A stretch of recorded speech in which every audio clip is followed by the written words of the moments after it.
Quand je prends dernièrement les propos d'Emmanuel Macron sur l'Afrique, eh bien, tout Africain conscient devrait donc comprendre très vite tout ce qu'il a pu nous dire et qu'est-ce que ça signifie.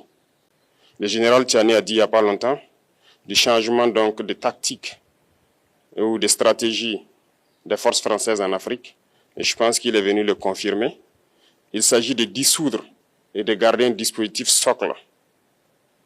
Et Emmanuel Macron l'a si bien dit qu'on ne peut que le remercier pour cette sincérité, même si certains ont voulu mettre la poudre aux yeux de leur population, mais la réalité finit par rattraper aussi. Ils ne partiront pas de certains pays, ils ont juste dissous le dispositif. Vous ne les verrez plus dans des bases, mais dans les ambassades, ils seront là.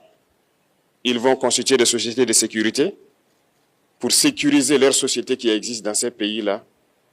Mais les soldats seront là, mais vous ne les verrez plus en tenue ou rassemblés dans des bases. C'est tout ce que ça veut dire. Ils vont se réorganiser, mais seront là. Il a parlé de politesse vis-à-vis de certains chefs d'État en leur donnant la primauté d'annoncer donc la rupture ou le départ des forces françaises. Ça nous importe peu, on peut dire, mais tout ce que nous savons, c'est que si vous voulez une rupture avec ces forces impérialistes, c'est simple, on dénonce les accords. Tout commence par là-bas. Et je pense que l'exemple du Tchad, en tout cas, est palpable. Ils ont commencé par dénoncer les accords. Sinon, si on ne dénonce pas les accords, juste dire que les bases quittent, on n'a rien fait. Parce que le problème se trouve dans les accords coloniaux de défense qui ont été signés depuis l'indépendance. Le plus dangereux n'est pas ceux-là que vous voyez dans les bases. Le plus dangereux, ce sont les conseillers militaires. Les conseillers militaires existent dans tous ces pays. Ils ont existé au Burkina aussi jusqu'en fin 2022, jusqu'à ce que nous prenions nos responsabilités. Et qui sont ces conseillers militaires? C'est ceux-là qui sont censés mettre en pratique la politique de la France ici. Ils doivent travailler à rendre nos armées très faibles pour que la France puisse toujours avoir l'argument d'exister ici. Sous Blaise Compaoré, ils avaient réussi. Nos sentinelles prenaient donc la garde avec des bâtons. C'est ça que la France veut de nos armées. Lorsque nous arrivons à cette étape, nous n'avons pas le choix que de vouloir qu'ils viennent s'installer. Mais l'armée burkinabé a réussi à un moment donné à se débarrasser des conseillers militaires. Malheureusement, je pense qu'en 2019, après l'opération Otapouanou, où ces Français ont vu que l'armée burkinabé avait encore une capacité de réagir au terrorisme, ils ont appelé le chef d'état-major en France, ils l'ont instruit de reprendre les conseillers militaires dans toute la structure. Eh bien, il n'a pas accepté, mais au retour au pays, les politiques l'ont instruit d'accepter les conseillers militaires. Et c'est là que les conseillers militaires sont revenus dans l'armée burkinabé en 2019. Avec toutes les conséquences qu'on connaît, l'armée était en train de disparaître dans les années 2020-2021. Et d'ailleurs, c'est le moment où beaucoup de militaires ont dû déserter parce qu'il n'y avait plus d'espoir. On était en train de s'effondrer. Voilà un peu comment ils travaillent. À l'état-major général des armées, dans tous les états-majors d'armée, dans les écoles, c'est eux qui sont censés nous dicter la politique de notre armée. C'est eux qui nous disent combien recruter, quand recruter et qu'est-ce qu'il faut en faire. Ils sont dans les écoles pour nous dire comment il faut les former et ainsi de suite. Tant que ces conseillers militaires sont là, vous n'êtes pas indépendant. Votre armée aura juste l'apparence d'une armée qui sera là en train de faire des parades, du cirque. Mais lorsque viendra la guerre, vous vous rendrez compte que la parade, c'est une chose, mais la guerre, c'est une autre chose. Il faut rompre les accords. C'est la seule façon d'avoir une armée indépendante et se construire, être fort. Mais beaucoup de gens ne le comprennent pas peut-être. Et même avec ces accords, la France choisit dans nos États des élèves officiers pour aller les former. C'est à travers ces mêmes accords. Mais en réalité, ces officiers qui partent se former pour la plupart, pour la France, ils viennent pour servir l'État français dans leur pays. Ils ne viennent pas pour servir nos pays. Ils les forment pour qu'ils viennent servir les intérêts de l'État français. J'en veux pour preuve.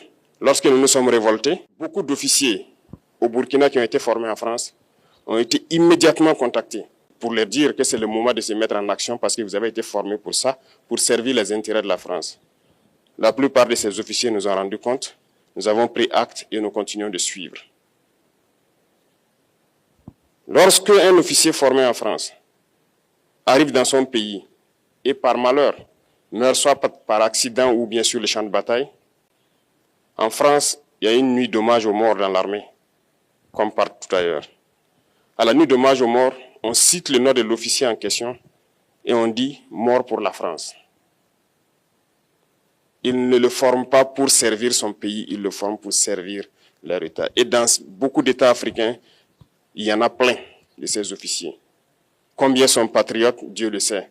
C'est une leçon que Emmanuel Macron a donnée encore aux chefs d'État africains, de se rattraper et de pouvoir vraiment mener cette lutte contre l'impérialisme.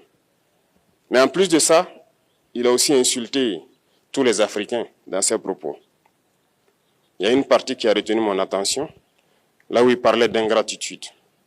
Et que l'ingratitude est une maladie non transmissible aux humains. Lui, il est humain, notre ingratitude n'est pas transmissible à lui.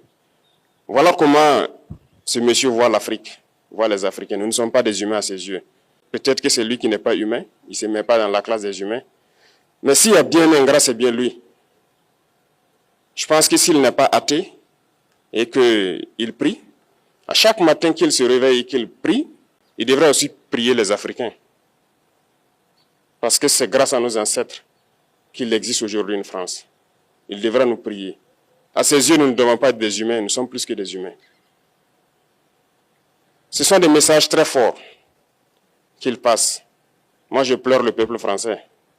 Mais quand même, il est bien pour l'Afrique. Il est un mal nécessaire pour nous.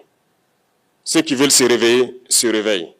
Ceux qui ne veulent pas se réveiller, comme on le dit, on ne peut pas réveiller quelqu'un qui ne dort pas. Les Africains doivent se réveiller.